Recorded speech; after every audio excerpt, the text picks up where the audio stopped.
હાલમાં સાતમ આઠમનો તહેવાર આવી રહ્યો છે, એટલે સાતમ આઠમ હોય બધા ગુજરાતીઓ મોહનથાળ તો બનાવતા જ હોય છે. દિવાળી હોય કે સાતમ આઠમ હોય ત્યારે તો ખાસ બને છે. અને આ મીઠાઈ તો નાનાથી માંડી મોટાની ફેવરેટ જ હોય છે. આજે આપણે લઈને આવી ગયા છીએ મોહનથાળની રેસીપી. મોહનથાળ આપણે એવી રીતે બનાવીશું કે જે પહેલી વાર બનાવતા હશે તેનાથી પણ એકદમ પરફેક્ટ જ બનશે. મોઢામાં જ મૂકતા ઓગળી જાય તેવો મોહનથાળ બનીને તૈયાર થયેલો છે. તો આ વિડીયો તમે પૂરેપૂરો જોજો, જેથી તમારો મોહનથાળ પણ એકદમ પરફેક્ટ જ બને. તો મોહનથાળ બનાવવા માટે આપણે અહીંયા બેસન લીધો છે. જાડો બેસન નથી લેવાનો, આપણે નોર્મલ જે ભજીયા બનાવવામાં કે રેગ્યુલર યુઝમાં જે લોટ લેતા હોય ચણાનો લોટ તે જ લીધો છે. હવે તેની અંદર આપણે 2 ચમચી ઘી ઉમેરી દેવાનું છે અને સાથે થોડું એવું દૂધ ઉમેરી દેવાનું છે. દૂધ જાજુ નથી લેવાનું, ફક્ત અડધા કપ જેટલું જ આપણે અહીંયા દૂધ લીધું છે. હવે સરસ એવું આપણે મિક્સ કરી દેવાનું છે. આ પ્રોસેસને આપણે ધાબો દીધો કહેવાય છે. ઘી દૂધનો ધાબો દેવાથી આપણો મોહનથાળ જ્યારે તૈયાર થશે ત્યારે એકદમ દાણેદાર તૈયાર થશે, એટલે ધાબો દેવો ખૂબ જરૂરી છે. હવે સરસ એવું હાથેથી લોટમાં મિક્સ કરી દેવાનું છે. લોટ જરા પણ કોરો ન રહે તે રીતે આપણે ઘી અને દૂધવાળા મિશ્રણને સરસ એવું આ રીતે લોટમાં ઘસીને મિક્સ કરી દેવાનું. જ્યારે ધાબો દઈએ ત્યારે એક વાતનું ખાસ ધ્યાન રાખવાનું છે કે દૂધનું પ્રમાણ વધી ન જાય, દૂધ થોડું એવું જ ઉમેરવાનું છે.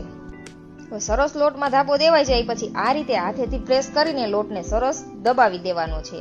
આ રીતે દબાવીને લોટને આપણે 20 થી 25 મિનિટ માટે રેસ્ટ આપી દઈશું. રેસ્ટ આપવો ખૂબ જરૂરી છે.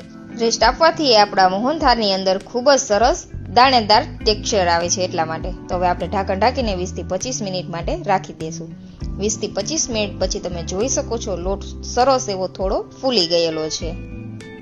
અને આ રીતે આપણે હાથેથી ચેક કરીએ તો લોટમાં થોડા મોટા ગાંઠા છે.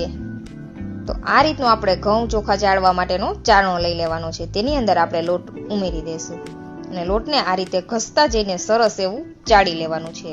આ પ્રોસેસ કરવાથી આપણા લોટના દાણા છે તે એક સરખા થશે બધા. આ પ્રોસેસ કરવાથી જ આપણો મોહનથાળ એકદમ દાણેદાર તૈયાર થશે સાદા લોટમાંથી. હવે તમારે મોહનથાળ બનાવવા માટે અલગથી લોટ દળાવવાની પણ જરૂર નથી. ઘરમાં રહેલા બેસનમાંથી જ તમે મોહનથાળ તૈયાર કરી શકશો.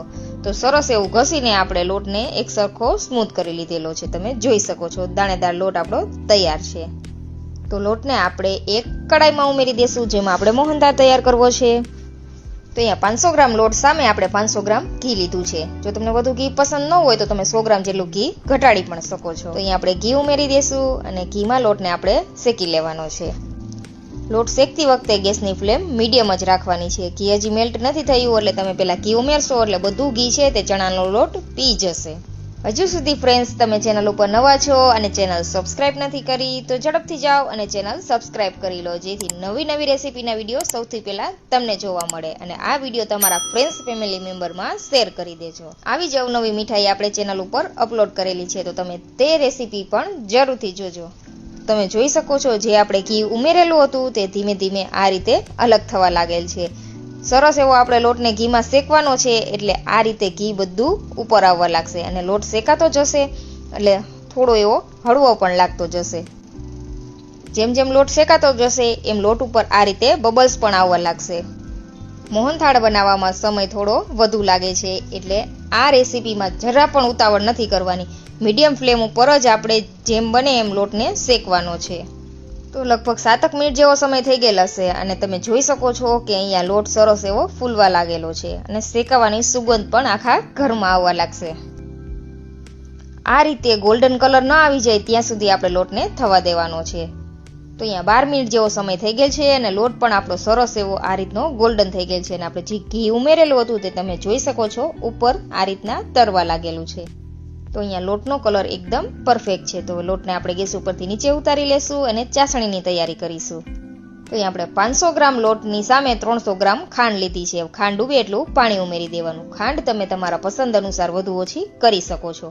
તમે 500 ગ્રામ લોટ સામે 500 ગ્રામ ખાંડ પણ ઉમેરી શકો છો, પણ આ માપ એકદમ પરફેક્ટ છે. ના વધુ મોળો થશે કે ના વધુ સ્વીટ થશે.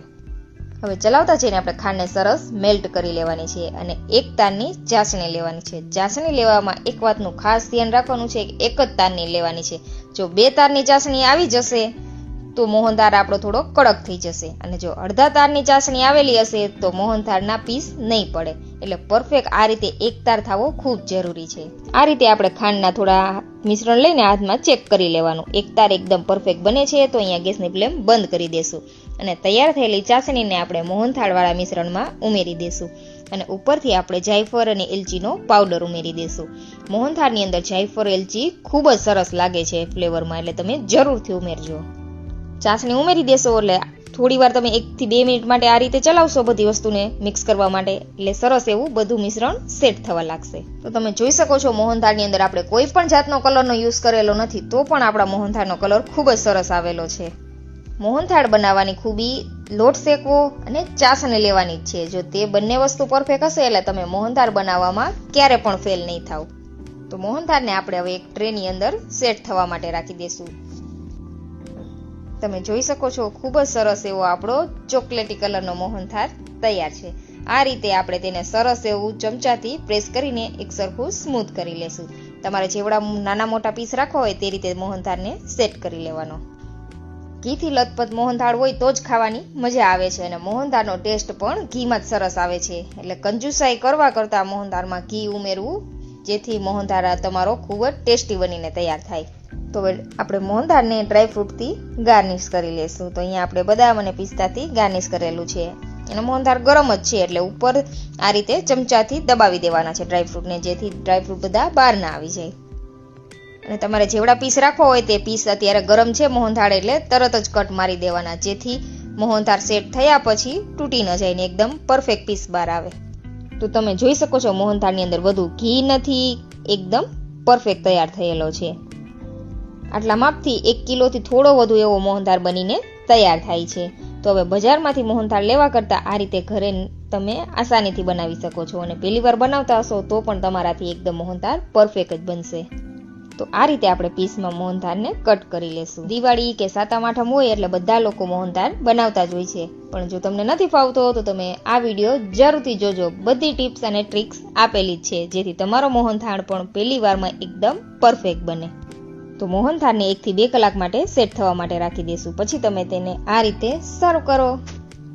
મોહનથાળ એકવાર બનાવી લો પછી મહિનો સુધી ખરાબ પણ નથી થતો. તમે એરટાઈટ ડબ્બામાં ભરીને મહિનો સુધી આ મીઠાઈ ખાઈ શકો છો. મોઢામાં મૂકતા ઓગળી જાય તેવો મોહનથાળ બનીને તૈયાર થયેલો છે.